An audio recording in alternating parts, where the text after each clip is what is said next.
Olá, bom dia, sejam todos bem-vindos a mais uma edição do programa Em Pauta, que está começando agora pelo canal 23.1 da TCM e também no YouTube da UERN-TV. Basta acessar youtube.com/UERN-TV e lá conferir todos os nossos programas. Eu sou Rosalba Moreira, jornalista, estarei hoje aqui na apresentação do programa Em Pauta, ao lado do meu colega Cauê Tavares. Bom dia, Cauê. Olá, bom dia, Rosalba, bom dia a todos que estão nos acompanhando pela TCM e pelo YouTube, é um prazer. Muito bem, e hoje nós vamos falar sobre um assunto muito interessante, já que a gente está aí tão próximo das eleições municipais, nós vamos tratar hoje aqui sobre assédio eleitoral. E a nossa repórter Yasmin Queiroz produziu um material para introduzir esse assunto. Vamos dar uma olhada. De acordo com os artigos 299 e 301 da Lei 4.737 do Código Eleitoral, a conduta de assédio nas eleições é considerada crime para todos. Durante as eleições de 2022, foram mais de 3.600 denúncias, um aumento de 1.600% em comparação com 2018. Apenas no Tribunal Superior do Trabalho, foram mais de 200 novos processos, envolvendo o assunto assédio eleitoral, entre janeiro de 2022 e julho de 2024.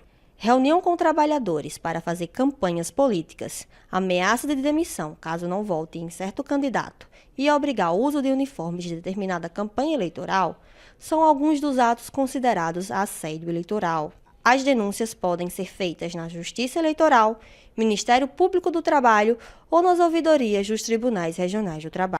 Para falar então sobre esse assunto, nós estamos recebendo hoje aqui no programa Em Pauta o professor de Direito Eleitoral da UFESA, o professor Ulisses Reis. Bom dia, professor, seja bem-vindo aqui ao nosso programa. Alba, bom dia, Cauê, bom dia, telespectadores e telespectadoras da UERN-TV, seja via YouTube, seja via TCM. Satisfação poder estar aqui com vocês para bater um papo sobre isso. Muito bem. O professor ele é também membro do Observatório de Direitos Sociais do Semiárido, né, que é um observatório lá da UFESA, que firmou recentemente uma parceria com o Ministério Público do Trabalho.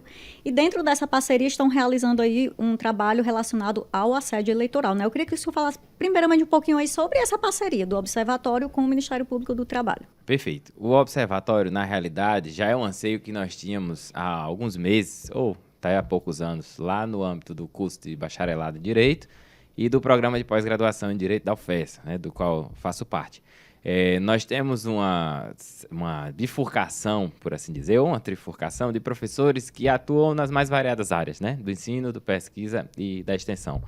No âmbito do programa, a gente tem uma veia muito forte, muito latente no âmbito da pesquisa, né? A gente tem uma certa facilidade, até por adaptação da formação pedagógica nossa, de executar pesquisa. Mas nós viemos sendo induzidos muito recentemente, até pela própria agência reguladora, a CAPES, a fomentar um pouco mais esse braço da extensão. E no âmbito do programa, e já em conjunto com o bacharelado, a gente pensou que tal se a gente começasse essa extensão por meio de algo que fosse bem conectado à realidade nossa. E por nós sermos uma universidade que tem semiárido do nome, que tal se a gente fizesse essa iniciativa a partir de um observatório sobre o cumprimento daquilo que é mais básico para o semiárido. E aí que veio, como você mesmo falou, uma conversa inicial, uma tratativa com o Ministério Público do Trabalho. Foi uma via bem recíproca, porque eles também diziam que já tinham algum interesse em pular o muro, né? São nossos vizinhos.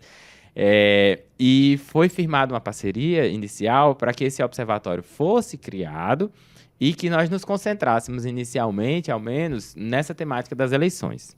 Porque entre agosto e outubro de 2024, nós temos uma campanha eleitoral em desenvolvimento, e o Ministério Público do Trabalho, nos últimos anos, como o próprio VT mostrou, vem recebendo um contínuo aumento de denúncias acerca dessa possível prática. Então, a gente está desenvolvendo esse plano de trabalho com o MPT, com a parceria, com certo financiamento. Ele tende a ser finalizado em outubro. Nós vamos avaliar o que deu certo e o que eventualmente merece ajuste e vamos pensar em outras iniciativas para após o período eleitoral. E como a parte da extensão do laboratório entra em ação, assim, quais atividades vocês planejam para entrar em contato e contribuir com a comunidade? O observatório ele já executou algumas atividades, ele vem executando outras e está projetando mais algumas. No início, esse foi o maior desafio, né? Saber como chamar a atenção. E aí a gente conversou especialmente com o Dr. Afonso, que é o procurador-chefe da regional aqui que circunda Mossoró e os municípios circunvizinhos, para ouvir mesmo, né? E dizer, e aí, o que é que vocês querem que a gente faça, né? E o doutor Afonso tinha muito a ideia de que a campanha de 2024 é uma campanha muito digital, né? Já como vem acontecendo e se aperfeiçoando nos últimos anos. Então, talvez a gente tivesse que atuar bastante no campo digital e aliar esse campo digital a outros elementos. Então, a gente primeiro fez uma seleção de bolsistas, a gente tem cerca de 10 bolsistas, 3 mestrados e 7 de graduação. Quando nós fizemos as primeiras reuniões, a gente decidiu que ia começar pelo digital para depois sair dele. Então, a gente começou fazendo um perfil no nosso Instagram, o @ODSS, o FESA, fica aí para quem quiser seguir, por favor, sigam. Começamos a emitir materiais, né, fazer cards, fazer vídeos e fazer iniciativas que inchassem o algoritmo de informações relacionadas ao que é uma conduta de assédio eleitoral, o que são práticas anti-assédio, o que é devido, o que é indevido e quais são as consequências e, principalmente, se alguém é vítima de uma conduta que parece com assédio eleitoral, o que é que essa pessoa deve fazer, a quem ela deve buscar. Para e passo, Cauê, nós também, em diálogo com o MPT, fizemos algumas iniciativas relacionadas a acionar pessoas que eventualmente estão em posição que poderiam levar a uma prática de assédio. Não pessoas que praticam assédio, mas pessoas que estão em posição de praticar, né? E que, ainda bem, não é a maioria das pessoas que praticam. Então, nós tivemos uma iniciativa de fazer uma reunião com a FEMURNE, a Federação dos Municípios do Rio Grande do Norte, convidamos o presidente, ele veio, no qual nós preparamos uma apresentação de práticas anti-assédio e que estão bastante espelhadas num decreto do governo federal, agora do governo Lula 3, bastante recente, sobre a instituição nos órgãos públicos de uma política anti-assédio e um órgão de governança para prevenir e coibir o assédio. A gente fez, junto com o MPT, uma minuta de um documento que pode virar um decreto municipal ou pode virar um projeto de lei legislativo municipal para espalhar pela Federação dos Municípios, a fim de que esses documentos possam virar normas e que os municípios do RN eles já se preparem, porque se o governo federal fez esse decreto e está instigando os entes da administração da União a criar suas políticas anti-assédio, o governo estadual imediatamente mandou para a Assembleia Legislativa um projeto de lei com o mesmo teor, aqui no RN. Então, os municípios também vão ter que se mexer. Então, essa foi a segunda atividade que a gente fez, a qual eu consigo me recordar agora com bastante ênfase. Professor, eu queria que o senhor falasse um pouquinho, para quem está em casa, explicasse. A gente já viu um pouquinho aí no VT, que a nossa repórter Yasmin preparou, algumas coisas que caracterizam o assédio, mas eu queria que o senhor citasse exemplos do que é que pode ser considerado um assédio eleitoral, para quem está em casa fique alerta, de repente até já sofreu um assédio eleitoral e nem percebeu isso. Aí eu queria que o senhor fizesse aí uma explicação com exemplos do que se caracteriza como assédio eleitoral. Perfeito. Olha, Rosa, o assédio eleitoral, primeiro, é um crime, né? E, por ser um crime, é impossível, na legislação, cobrir exatamente o que caracteriza um assédio, né? A legislação ela vai falar de forma genérica, qualquer prática que tente induzir ao voto de forma a ludibriar, ou enganar, ou coagir a vontade do eleitor. Então, a legislação, assim, ela não diz muito, né? É melhor realmente assim uma explicação com exemplos, como você tá me pedindo. O assédio, geralmente, quando ele é feito por pessoas que têm algum tipo de noção das consequências do que ela está fazendo, não é uma prática que vai vir de forma muito direta, né? Assim, nós temos episódios tristes de assédio moral, assédio eleitoral, feitos de forma direta, de forma evidente, sim. Mas geralmente não é a regra, né? Não é o padrão, porque é muito fácil de se detectar e de eventualmente se construir caminhos para punir um assédio de forma direta. Um grito, né? Uma reverberação em público, algo muito violento, as pessoas tendem a não praticar dessa maneira. Geralmente o assédio eleitoral ele é feito nas entrelinhas, né? E ele é feito de forma subterfúgica e sabe, você já viu aquela expressão quando não se precisa dizer algo, né? O dito pelo não dito. Então, o assédio eleitoral está muito... Eu achei muito legal os exemplos do VT. Está muito ligado à ideia de recados dados de forma indireta, né? Um empregador, uma empregadora que trabalha numa loja, que é proprietário ou proprietária de uma loja, de uma fábrica ou coisa do tipo, e de repente ele começa a receber visitas, por exemplo, de candidatos só de um lado. Ou não, candidatos tais querem visitar a minha loja, candidatos tais querem visitar a minha fábrica, e eu recebo visitas só de um lado, não recebo de todos os candidatos que me procuram. E ao receber visitas só de um lado, de repente a fábrica ou a loja começa a aplicar vestuários, a aplicar roupas, a aplicar regras que estão muito condizentes com o perfil de candidatura das pessoas que foram visitadas. E de repente pode começar a aparecer mensagens por aí, seja via caixa de e-mail, seja via corredor, seja via N e-mails que existem para que essas mensagens serem feitas, de que se determinado candidato ou candidata não vence a eleição, as coisas podem piorar no trabalho, né? Os cortes podem começar a aparecer, o salário pode começar a ser revisto, né? E determinados benefícios que havia podem deixar de ser pagos. Então, é uma situação muito comum no trabalho. É óbvio que existem os casos em que no trabalho existem maus empregadores e empregadoras que coagem diretamente e falam, né? Mas existem aqueles que não fazem nas entrelinhas e nas mensagens indiretas. Quem trabalha em órgão público geralmente tem muito medo também, né? Especialmente quem trabalha em órgão público municipal, numa campanha municipal. Servidor concursado, estável, geralmente não se mete muito, né? Mas pessoas que são contratadas com vínculo precário, né? Com aquele vínculo que pode ser demitido a qualquer lugar. Pessoas que fazem trabalho em empresas terceirizadas, né? Empresa terceirizada é um caso emblemático de potencial violação à prática de assédio eleitoral. Olha, se esse candidato ou essa candidata perder a eleição, ninguém sabe o dia de amanhã. Se esse candidato ou essa candidata perder a eleição, o contrato com essa empresa pode ser desfeito, porque quem vai chegar vai querer contratar a sua empresa. Então, essas falas, né, essas práticas do ambiente que não são totalmente diretas, mas que elas colocam em jogo e geram no seu íntimo aquela sensação de que a sua escolha ao pleito eleitoral não é totalmente livre, são práticas que podem estar conectadas ao assédio. E o grande problema é como provar, né? Aí é onde a gente já fica mais difícil. A gente entra já nessa parte também de como provar, porque eu também fiquei curiosa, como é que a gente vai provar que isso aconteceu. Mas vamos deixar essa resposta para o próximo bloco, porque nós vamos para um rápido intervalo agora. Voltamos já.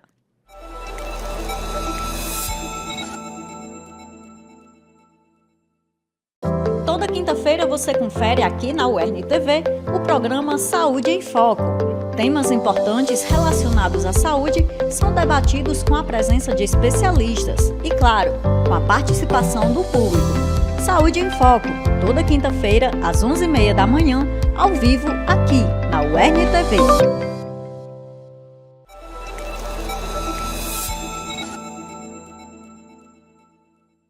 Já voltamos com o programa Em Pauta desta segunda-feira, hoje falando um pouquinho sobre assédio eleitoral, né? Nesse momento tão oportuno aí, que antecede as eleições municipais, é importante a gente ficar atento e entender o que é o assédio eleitoral. Vou passar aqui a palavra para o meu amigo Cauê para dar continuidade à nossa conversa. Mas então, professor, essas formas de assédio estão limitadas ao ambiente de trabalho? Elas só se configuram como assédio eleitoral dentro do ambiente de trabalho? Ah, ótima pergunta. Na verdade, o assédio ele está muito mais ligado a uma relação de poder do que necessariamente uma relação de trabalho, né? É óbvio que por nós estarmos lidando com a eleição, é claro que as formas que se manifestam de maneira mais espontânea, mais visível aos olhos, mais característica, é a relação de trabalho. Nós vivemos numa sociedade em que a população precisa trabalhar para sobreviver. São poucas as pessoas que não vendem o seu tempo de trabalho para colocar o prato de comida na mesa. Isso tanto, Cauê, em ambientes formais de trabalho, CLT, serviço público, etc., quanto em ambientes informais, que nós sabemos que existem e pululam Brasil afora. Então, assim, a gente naturalmente vai conectar a ideia de assédio eleitoral com a situação de poder econômico. Né? Porque é isso que o empregador, é isso que a empregadora tem sobre o seu empregado ou a sua empregada. É a possibilidade de reter o salário, ainda que ilegalmente. é a possibilidade de não pagar as verbas devidas, é a possibilidade de cortar o ponto, é a possibilidade de fazer coisas dessa natureza. E, óbvio, que quando os órgãos de controle, a Justiça Eleitoral, o Ministério Público, eles vão fazer a prestação de contas do assédio, né, do assédio eleitoral, eles vão focar muito nessa ideia de assédio econômico. Assédio econômico derivado do assédio na relação de trabalho. Mas o assédio moral pode acontecer de outras formas, em outros ambientes, em que, eventualmente, existe até mesmo outras relações envolvidas, né? Como relações familiares ou coisa do tipo. Só que o natural é que quando o assédio figure nesses outros campos, ele seja, muitas vezes, absorvido até por outras áreas do direito do que propriamente pelo direito eleitoral, sabe? Até pelo direito penal, às vezes. Por isso que o nosso foco, geralmente, quando fala de eleição, é a relação de trabalho. Professor, e agora eu queria retomar, né, o que ficou pendente lá do primeiro bloco, que é a questão da denúncia e de como provar. Como é que o trabalhador que sofreu um tipo de assédio eleitoral, ele pode provar isso? Esse é o grande calcanhar de Aquiles que a legislação não consegue resolver, né? É muito fácil, porque a legislação ela trabalha a partir do parâmetro de que todos estejam dizendo a verdade quando se prova acerca de um assédio eleitoral. Ou outro qualquer ilícito, né? E a dificuldade da prova do assédio eleitoral, inclusive, é a mesma dificuldade da prova de qualquer outra relação jurídica que se esteja tentando estabelecer processualmente.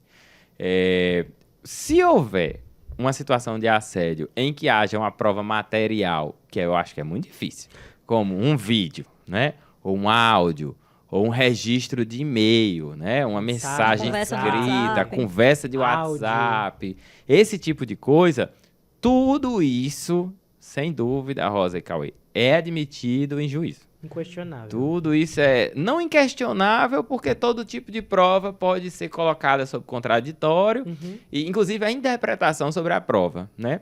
Eu escrevo uma mensagem para você, eu transmito uma mensagem, você considera um assédio, a gente leva para a justiça, e o que é que eu vou dizer? Não, você me interpretou errado, né? Você não entendeu o que eu quis dizer. Perfeito, não era isso que eu queria dizer. Quando eu disse que era para votar no azul, eu não disse que era para votar no candidato a prefeito de azul ou não votar no vermelho. Na verdade, eu estava dizendo que era para votar na cor azul para o novo logo da nossa empresa. Né? Mas eu não sabia que tinha um logo que estava sendo escolhido. Você não sabia, mas eu pensei que você sabia. Eu mandei para todo mundo e você recebeu também. Um exemplo jocoso, obviamente. Mas se houver esses tipos de circunstâncias materiais, indícios, você pode acionar ou a Justiça Eleitoral ou o próprio Ministério Público do Trabalho e na sua denúncia, que pode ser feita tanto pessoalmente como pode ser feita pela internet, você pode anexar esse material e repassá-lo para que as autoridades olhem se é viável ou não de utilização. Existe sempre a outra prova, que é a mais polêmica, mas que nesses casos geralmente é mais usada, que é a testemunha. Né? A palavra da testemunha, ela vale também. Só que eu costumo dizer que a palavra da testemunha, ela vale tanto quanto qualquer outra prova, inclusive uma mensagem. Porque uma testemunha ouvida processualmente, ela vai ser contraditada por ambas as partes, tanto por quem alega que houve assédio, como por quem alega que não houve assédio eleitoral. E nesse jogo processual de acarear essa testemunha, de ouvir essa testemunha e de juntar com as demais provas que estão no processo, é que se vai estabelecer se houve o assédio ou se não houve o assédio. Mas exatamente como alguém pode denunciar um caso de Assédio? De assédio eleitoral? Como eu falei, ele pode ser denunciado pessoalmente, né? A pessoa que eventualmente considera que sofreu ou acha que sofreu. Inclusive, gente, o acha que sofreu é tão importante quanto a certeza que sofreu, certo? Se uma pessoa tem dúvida se sofreu, ela tem preliminarmente o direito de saber se aquilo que aconteceu com ela é legal ou é ilegal. Então, na dúvida, é importante consultar alguém que eventualmente tenha uma resposta mais adequada para dar, não é para guardar para si, certo? Mas independente se a pessoa acha que sofreu ou que acha que sofreu, ela pode ir pessoalmente ao Ministério Público do Trabalho. No caso de Mossoró, ele fica ali, agora está perto do fórum, né, naquela rua vizinho ao FES, é só ir direto. É uma forma, eu não acho que é a forma mais legal, porque muita gente que sofre assédio no trabalho não tem nem tempo de ir atrás dessas coisas, né? Afinal, o expediente é longo, 44 horas semanais e tal. Então, a segunda forma é entrar no site ou da Justiça Eleitoral, né? Você pode entrar www.tse.jus.br, e procurar lá os botõezinhos relacionados à denúncia, que agora eles estão em local de fácil acesso para quem entra em virtude do período, ou você pode entrar no site do MPT, né? Ministério Público do Trabalho, www.mpt.jus.br. E aí você vai procurar o canal de denúncias também. Você preenche lá o formuláriozinho, tudo direitinho. Existe até, eventualmente, que isso possa se transformar num processo, numa coisa grave. Existe uma certa garantia de anonimato, né? O MPT, quando ele vai ouvir você para saber o que aconteceu, vai dar uma entrevista, coisa do tipo, ele não vai comunicar seu empregador, seu empregador não vai saber o que aconteceu. A menos que, depois de uma cariação preliminar, o procurador do trabalho entenda que aquilo é uma situação grave, que merece ser levado ao judiciário, aí sim a identidade pode, em algum momento, ser revelada. Mas isso vai acontecer em casos graves. E vai acontecer, provavelmente, em casos em que a relação de trabalho já não se sustenta. E pode dar ensejo, inclusive, ao que a gente chama de rescisão indireta, que é quando o próprio empregador que dá margem a que o empregado se demita. Professor, existe uma forma de fiscalização que o Ministério Público realize nas empresas, nos órgãos, ou só mediante a denúncias? Tem que ter uma denúncia para poder ir lá e haver uma fiscalização, ou já existe um trabalho de fiscalização mesmo sem haver denúncias? Eu costumo dizer que ele tenta, né? Assim, o Ministério Público tenta fazer fiscalização prévia, mas eu acho que esse verbo que eu estou utilizando já te diz muito sobre a efetividade.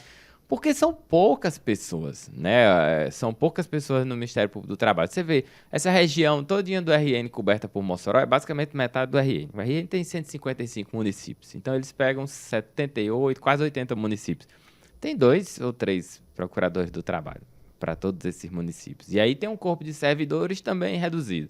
A sede é aqui, em Mossoró. Então você imagina para pegar cidades longe de Mossoró. Qual é a dificuldade? Então, assim, por escassez de recursos, é difícil e, óbvio, se o Ministério Público fizesse visitações em loco aos locais de trabalho, na hora que ele visitasse, as coisas não iam acontecer. Nada. Obviamente, lá vem um corregedor, aí todo mundo se acalma. Então, é um pouco difícil. O que o MP tenta fazer, isso ele faz, a gente pode pensar sobre se a eficácia é a mais adequada, se a gente podia aperfeiçoar, é campanhas, né? Campanhas preventivas. Enviar comunicações, o MP chama as associações de prefeituras, por exemplo, chama as associações de gestores de órgãos públicos, por exemplo, de autarquias, como a própria UERN, convida os dirigentes sindicais das classes de empregados, convida os dirigentes sindicais das classes de empregadores, que existem também, as federações do comércio, CDL, etc., Então, o MPT faz a campanha com essas entidades e tenta, por meio, pelo menos das cabeças, pulverizar a mensagem para a base, né? O nível de efetividade disso é que a gente não tem como mensurar de 0 a 100 agora rapidamente. Deve existir um nível mínimo, né? Óbvio que não vai ser um nível máximo. Mas a atuação mais pesada, corretiva, ela sempre vai depender de que a denúncia formal chegue, né? A formalização da denúncia chegue. Eu acessei o perfil do Observatório no Instagram e eu vi sobre a campanha que vocês têm com um aplicativo. Sim. Se eu não me engano. Sim. Pardal? É, o Pardal. Isso. O Pardal é um aplicativo feito pela Justiça Eleitoral. Ele existe, salvo engano, Cauê, desde as eleições de 2010. Tenho quase certeza que é desde as eleições de 2010. E ele serviu muito no início para denunciar irregularidades na propaganda eleitoral. Né? Era basicamente para irregularidades na propaganda eleitoral. E a Justiça Eleitoral gostou dele, né? Com o tempo, os celulares se popularizaram cada vez mais, o acesso à banda larga nos celulares também, muito popular. O Brasil é um dos países que, proporcionalmente, mais tem usuários de telefone celular. E aí a Justiça Eleitoral foi ampliando o uso dele. E ele foi lançado agora há umas 6, 7 semanas, na semana que a gente fez esse vídeo. A versão mais nova, que é a versão corrente, e ele pode ser utilizado hoje para diversas finalidades, inclusive para denúncias dessa natureza que a gente está citando. O foco dele inicial era realmente propaganda irregular, propaganda antecipada, propaganda abusiva, todo tipo de propaganda que não tivesse de acordo com a lei. Mas agora ele está ampliando e aí o que acontece? Se você faz uma denúncia de determinado tipo no Pardal, o setor que recebe lá na justiça vai encaminhar para o que ele acha que é a coordenação específica de trabalho. Bem legal o Pardal, vale a pena baixar. Tem no iOS, tem na Play Store e tem o aplicativo web também. Muito bem, e é com essas dicas que a gente vai chegando aqui ao final do nosso programa em pauta de hoje, né? Um tema muito interessante, muito proveitoso. Gostaria de agradecer, professor, pela sua presença. Eu quem agradeço, Cauê, eu quem agradeço, Rosa, dizer que foi muito bom estar aqui com vocês hoje de manhã e fico à disposição aí para eventualmente, quando vocês precisarem de alguma coisa. Foi um prazer mesmo. Muito obrigado pela sua participação, contribuindo com um tema tão atual, né? Esse tema que surge aí de 4 em 4 anos e que eu acho que a maioria da população não está suficientemente preparada e informada. Muito bem, agradeço também, Cauê, aqui pela parceria e obrigada a você que nos acompanhou. Estaremos de volta na próxima segunda-feira com mais um Em Pauta. Até lá!